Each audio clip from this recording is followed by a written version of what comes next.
এবার আমরা নজর রাখবো সাংবাদিক বৈঠকে হাওয়া অফিসার মুভও করো এই ডাইরেকশনে এবং সকাল 11:30টার সময় সকাল 11:30টাতে আজকে আপনার সকাল 11:30টাতে এই সিস্টেমটাও আপনার সাইক্লোনিক স্টর্মই ছিল এবং সাইক্লোনিক স্টর্মই ছিল এবং এই সিস্টেমটি আপনার পজিশন হচ্ছে মঙ্গলার থেকে 65 কিলোমিটার নর্থ ওয়েস্টে আর কলকাতা থেকে 100 কিলোমিটার পূর্বে এবং ক্যানিং থেকে 100 কিলোমিটার উত্তর পূর্ব দিকে এবং খেপুপাড়া থেকে 150 কিলোমিটার উত্তর পশ্চিম দিকে এবং ঢাকা থেকে 150 কিলোমিটার দক্ষিণ পশ্চিম দিকে এই ছিল এর পজিশন। ঠিক আছে, তাহলে গতকাল আপনার সিভিয়ার সাইক্লোনিক স্টর্মের ল্যান্ডফল হয়ে গেছে,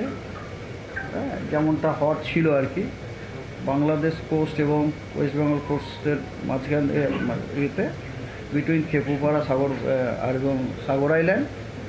তারপরে নর্থের দিকে ফার্দার মুভমেন্ট হয়েছে এবং অ্যাজ ইউজুয়াল মুভমেন্ট হয়েছে, তার সাথে সাথে ওর শক্তিও ক্ষয় করেছে, শক্তি ক্ষয় করে সাইক্লোনিক স্টর্মে পরিণত হয়েছে এবং আজকে সকাল 5:30টাতে আমরা ওটাকে সাইক্লোনিক স্টর্ম রূপে পাই। তার একটা পজিশন ছিল, তারপর আবার তার উত্তর দিকেই গতিটা অব্যাহত থাকে এবং বেলা 11:30টায় আজকে পজিশন যেটা আপনাদের আমি বললাম। আর এর ফোরকাস্ট হচ্ছে মুভমেন্ট ফোরকাস্ট হচ্ছে এটা নর্থ ইস্টওয়ার্ডস ডাইরেকশানে যাবে। ঠিক আছে, এবং ইন্টেন্সিটি ফোরকাস্ট হচ্ছে এর ইন্টেন্সিটিটা গ্র্যাজুয়ালি কমবে এবং আজকে ইভিনিংয়ে এটি ডিপ ডিপ্রেশনে পরিণত হওয়ার কথা। তো এই হলো এর আপনার সিস্টেমটি সংক্রান্ত ব্যাপার, সিস্টেমটি এবং সিস্টেমটার মুভমেন্ট এবং সিস্টেমটার ইন্টেন্সিফিকেশনের ব্যাপারে ফোরকাস্ট আর কি। ঠিক আছে, তো এইবার এই সিস্টেমের জন্য যে ওয়েদার যেগুলো আছে সেগুলো আপনাদের বলি। সেটা হচ্ছে যে ওয়ার্নিং আছে আজকে আপনার হেভি টু ভেরি হেভি রেনফলের ওয়ার্নিং আছে এই সিস্টেমের জন্যে।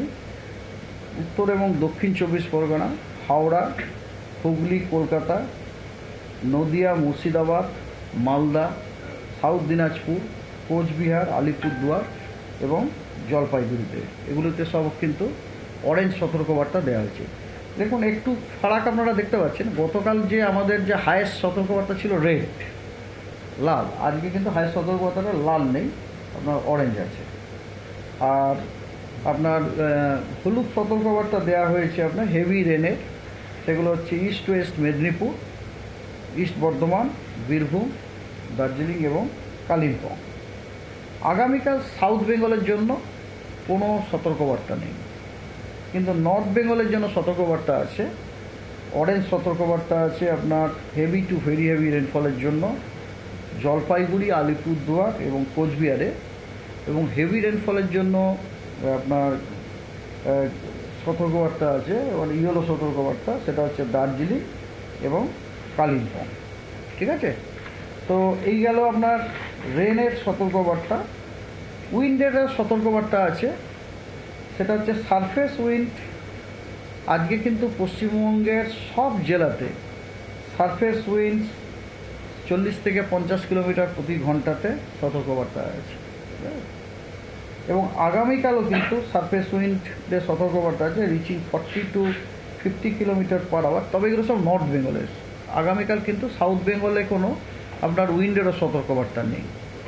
নর্থ বেঙ্গলের সতর্কবার্তা আছে দার্জিলিং, কালিম্পং, জলপাইগুড়ি, আলিপুরদুয়ার এবং কোচবিহারে 40 থেকে 50 কিলোমিটার পার আওয়ার গতিবেগে। ওয়েস্ট বেঙ্গলের কোস্টে আপনার গেল উইন্ড 11:30টার সময় যে রিপোর্ট, তখন কিন্তু গেল উইন্ড চলছিল 80 থেকে 90, গাস্টিং টু 100, এবং যেটা আজকে দুপুরবেলাতে কমে যাবে 60 থেকে 70, গাস্টিং টু 80, এবং আপনার তারপরে স্কোয়ারলি উইন্ড 50 থেকে 60 কিলোমিটার 70 কিলোমিটার স্কোয়ার আপনার গাস্টিং টিল 27 মে ইভিনিং, মানে আজকে ইভিনিং পর্যন্ত। তারপর ধীরে ধীরে ধীরে ধীরে এটা কমবে। আর রেনফলের ফোরকাস্ট আছে আপনার আজকে পশ্চিমবঙ্গের সমস্ত জেলাতে হোয়াইট স্প্রেড রেনফল হওয়ার সম্ভাবনা আছে। কালকে নর্থ বেঙ্গলের সবকটি জেলাতে হোয়াইট স্প্রেড, সাউথ বেঙ্গলের সবকটি জেলাতে স্ক্যাটার্ড। 29, 30, 31, 1 এই 4 দিনে আপনার নর্থ বেঙ্গলের 5টি জেলাতে, 5টি মানে দার্জিলিং, জলপাইগুড়ি, কালিম্পং, আলিপুরদুয়ার, কোচবিহার, এগুলিতে হোয়াইট স্প্রেড রেনফল হওয়ার সম্ভাবনা আছে। দিনাজপুর 2টি এবং মালদাতে স্ক্যাটার্ড রেনফল হওয়ার সম্ভাবনা আছে। এবং সাউথ বেঙ্গলের সব জেলাতে আইসোলেটেড রেনফল আছে। আর 2 তারিখে 2রা জুন নর্থ বেঙ্গলের এক্সট্রিম নর্থ যে 5টি জেলা ওগুলিতে হোয়াইট স্প্রেড রেনফল হওয়ার সম্ভাবনা আছে এবং পশ্চিমবঙ্গের বাকি জেলাগুলিতে স্ক্যাটার্ড রেনফল হওয়ার সম্ভাবনা আছে। So that's all. বাংলার আওয়াজ, বাঙালির আবেগ, জি 24 ঘন্টা।